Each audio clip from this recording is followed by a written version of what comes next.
Another question? There's a gentleman right in the middle here. Here we go.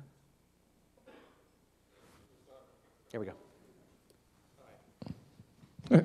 My name is Sam Koppel. I'm from Borden-Lander-Gervais.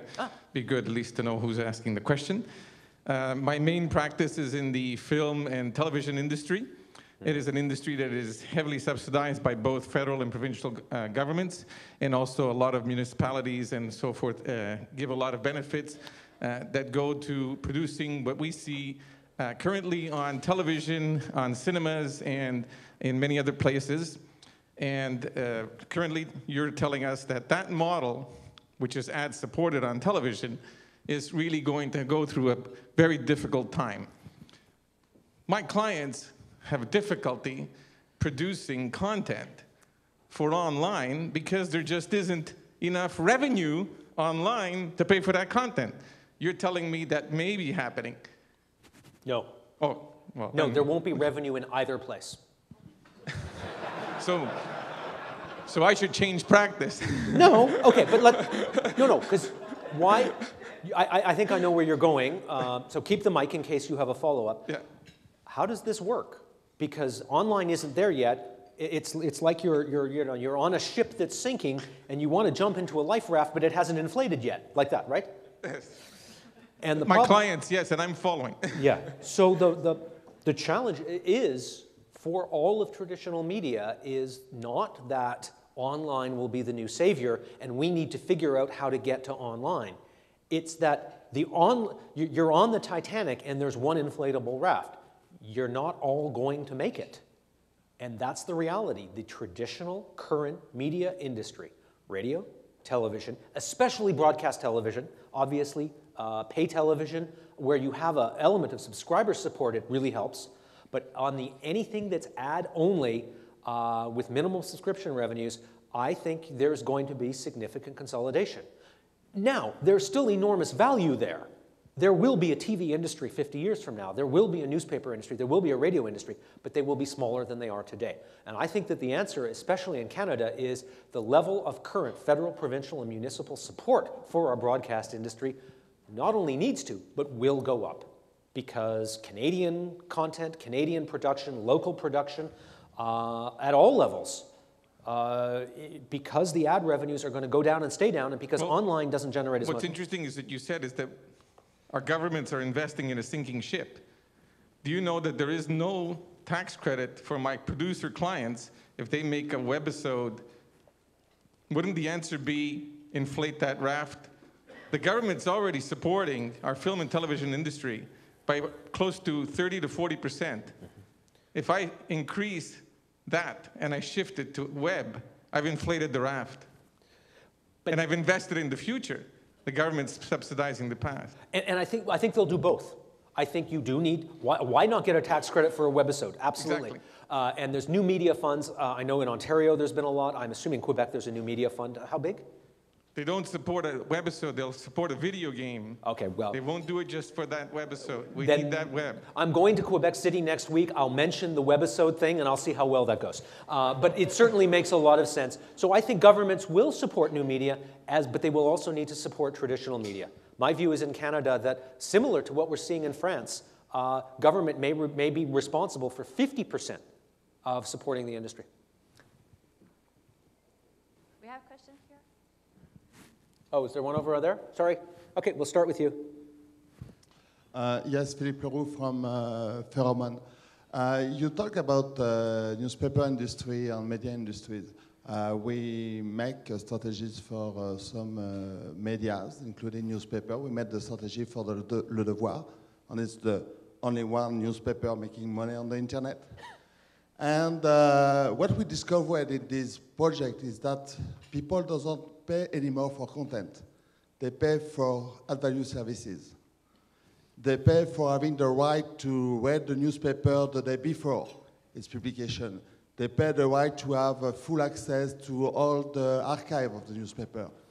And when we look at the new business models now, we see that nobody is making money on content on the internet. Google is not producing content, they produce functionalities. Facebook produces relations Twitter's produce relations.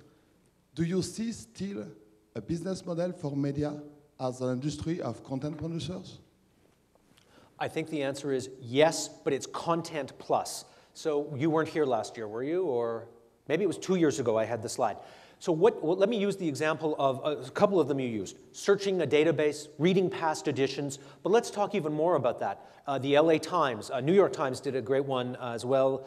I recently saw some great data, I can't remember where it came from, but Netflix data by geography. What are the top 10 movies rented from Netflix by US zip code? And this online mashup, and somebody owns that data, taking that proprietary data, showing you where are the crimes in New York City or in Los Angeles, what kind of crimes, what neighborhoods are safe, what neighborhoods are dangerous. Those are the sorts of information that the media has, and if they can control it and present it in a value-added fashion, yes, there is a future. Yes, but if the money it's in mashing up and exploiting the data, who will produce content? I'm sorry, the data will... If the business model is based on exploiting the data about the usage, we will produce the content. We will produce the show on the TV. If the money is not on the show, but on the data or on the show. I think you end up bundling them. You provide a service that, I'm not sure, why don't we take the question offline and maybe follow up? I'm not sure I'm getting it. There was one over here. I will come back to you. I'm sorry for not... Hi, Duncan. Neil Cameron from Emerald Tech Ventures. I wonder if you could... Why didn't I make a prediction about water? Water's only one of our things. We also do solar. And I wonder if you could talk a little bit more about your solar projections. You're kind of a bookend, actually, if you take a look at everybody's projections out there. Photon talks about massive growth. Those were the photon numbers. Maybe they were solar... No, I think they were photon. It was a GMP study that took photon numbers. Photon numbers are a little bit more aggressive than that, because what they're talking about is massive oversupply upstream, but that creates enormous accessibility for all of us, right? I mean, that drives prices way, way down. There's 5 gigawatts of solar in inventory right now.